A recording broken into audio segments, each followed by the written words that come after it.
All right, here is the new Kaufman 35-ton detachable and a new 20-ton tag trailer. I just bought them a few days ago. Well, I actually bought them 2 months ago. I just went and got them yesterday. About 600 miles down there. We ran down the old Peterbilt, fetched everything, stacked the trailers, brought them home. It's a quick review of what they are. Once I get them unstacked and get to use them a little more, I'll try to take some more videos of my opinions and reviews on the trailers as they get used, and see how everything works. Got rid of my old Talbert, bought a Kaufman. They are a cheaper brand trailer, but I went down, I looked at them at the plant. I really couldn't find a reason not to like them. I mean, the price is right. The trailer's built every bit as good as that Talbot trailer was that I had. Some would probably argue that, but it was just a 35-ton Talbot. But even their 50 and 55-ton trailers were built plenty heavy. The neck on this trailer is definitely built heavier than the Talbot trailer neck was. So I use it enough, but it's, everybody can justify spending more money, but I'd rather have a trailer that's new instead of a 20-year-old trailer that's, a better name brand. Sometimes, this thing may not last 20 years, maybe it will. It all depends on how it gets taken care of. But this trailer out the door, the way I have it set up, was like $48,000, the Lowboy trailer. Now I changed some stuff on it. I did add the pony motor, which I wasn't going to get because I do have a wet line, but that was only like 16 or 1700 bucks, which was reasonable compared to adding it later. It is a tapered beam trailer, so it does sit lower than the average detachable. It has a 5-foot ramp, paver style, up the back, which I had put metal on because they're typically wood from Kaufman, and steel cleats across it so you can track stuff up on there, or skid loaders or whatever. Boom trough, that's open. We have a toolbox back there. We have a metal plate at the back so you can lay your boom down against. It is not cut into the trailer, it's just flat across, so you could use the trailer for whatever. You're not going to like slip down in there. It's just a 35-ton. We might put some big machines on here. Sometimes 160 excavators would be the biggest for the most part. Every now and then a 210, 220. But from Pennsylvania, the 35-ton is a good all-around trailer. Thought about getting a 50-ton or 55-ton, but you're just really carrying extra weight that you don't really need unless you're hauling heavy machines overweight every day. It's just kind of a waste of money. What else did we do this trailer? We put aluminum wheels on it. It's got a dump valve. They come standard with a dump valve. When you release your brakes, it dumps the air out of the back. The paver trailers typically have a big tall stand-up ramp. I just got flip ramps because it's just going to haul, track machines, basically excavators, track loaders, dozers. It will haul skid loaders and all kinds of other stuff, but that's plenty ramp for what I need. I don't know, I'm really impressed. I got black. I thought about a different color, but black, you can always touch it up, in the future. Rust-Oleum paint's cheap. So here's Peterbilt again. Love that truck. Anyhow, the tag trailer, it's a 20-ton tag. This one I had built a little extra long. It's a 22-foot flat, which are typically 20 with a 5-foot tail. This one has a 6-foot tail, and we have steel over the wheels and cleats. Then again, we have 6-foot by 28 stand-up ramps. Their standard ramp, I think, is a 66-inch ramp and a 6-inch channel for the beam on the ramp there. It was $150 to go 6 inches longer and to go to an 8-inch beam. So their 8-inch, you know, channel on there, much heavier duty, and the 6-foot ramp just works much better with a 6-foot beaver tail. Thought about a 3-axle trailer, but the Lowboy will haul most of the bigger stuff. Every now and then we'll sneak some stuff around on this thing when we need to, but there's no point in dragging that extra axle around. They didn't have an option for a lift axle, so it would have just been 3 axles on the ground all the time. Figured that's not really necessary for most stuff. I mean, every now and then you got to put a big machine on there, sneak it into a spot. I mean, you just avoid the DOT, and you can still do it. That's what they did 20 years ago. So look for a good 20-ton trailer for a while. Used trailers are stupid expensive.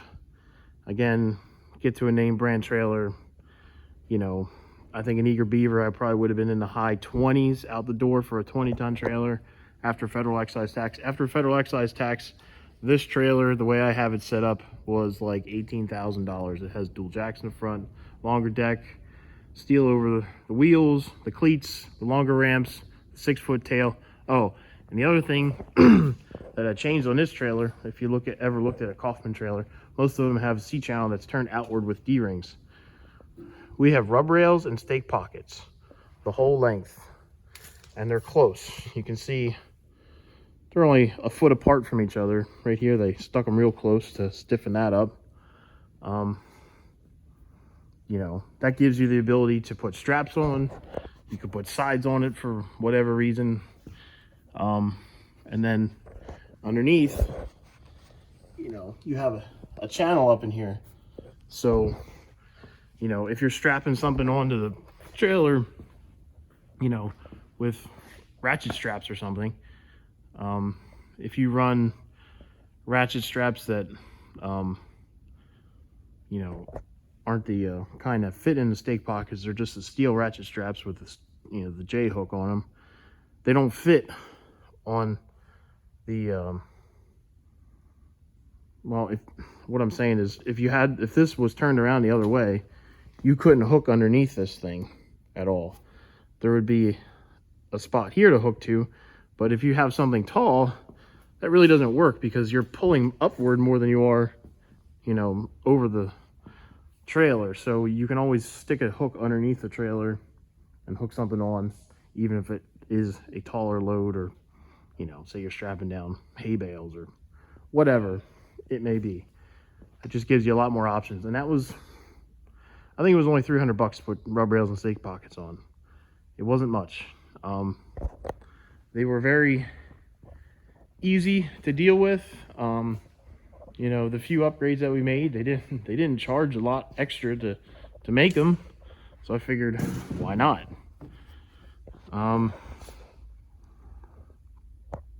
You know, changing the ramps around, you know, making steel on the Lowboy and open up the boom trough. They typically don't have the boom trough open up on a paver style trailer.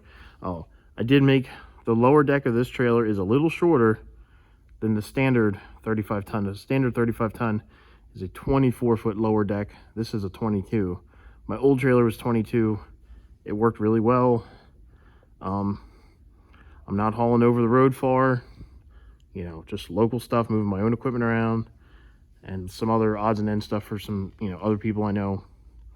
It's, you know, I gain probably an extra 4 feet right here of trailer length compared to my old trailer. So it already is longer, plus the neck is longer than the old trailer. So this is plenty of room to put a big machine in and fold your boom down, and you can go down the road. I can still use this as loadable deck space. I mean, I literally, if I really had to, if I'm jamming stuff on, I could park a mini excavator on there and chain it down and go.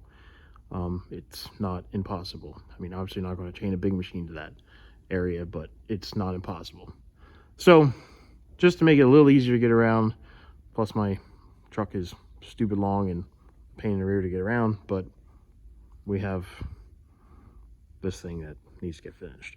But nonetheless, back to the trailers. Lowboy trailer. There's your steel plate. Since we have some dead space in here, we have 2 places to put chains and binders in the back. I figured it's open, we might as well make use of the space. And then there's your boom trough and your axles and everything.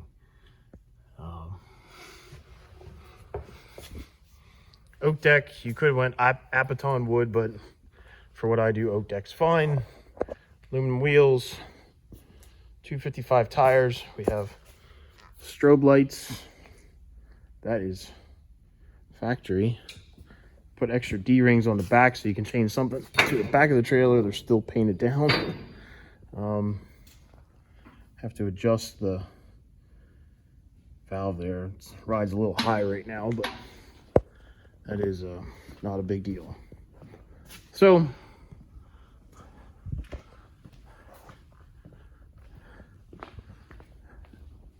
there they are. I will work on getting these things unstacked. It is cold outside. That's why I'm in the shed. And there's no wind in here. And it's warm. Honda motor. Battery start.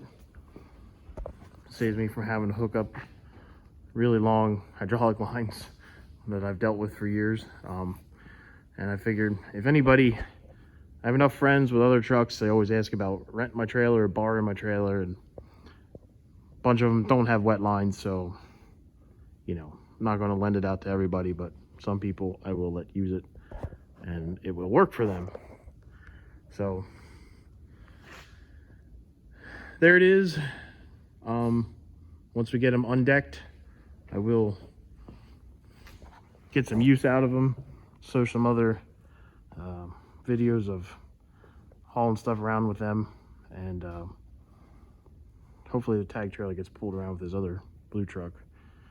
I do have a hitch on the back of the old orange truck here. Probably get used with that first, but there it is. We'll see how they work out, and hopefully we get some views on this. So let's give it a shot. Thank you.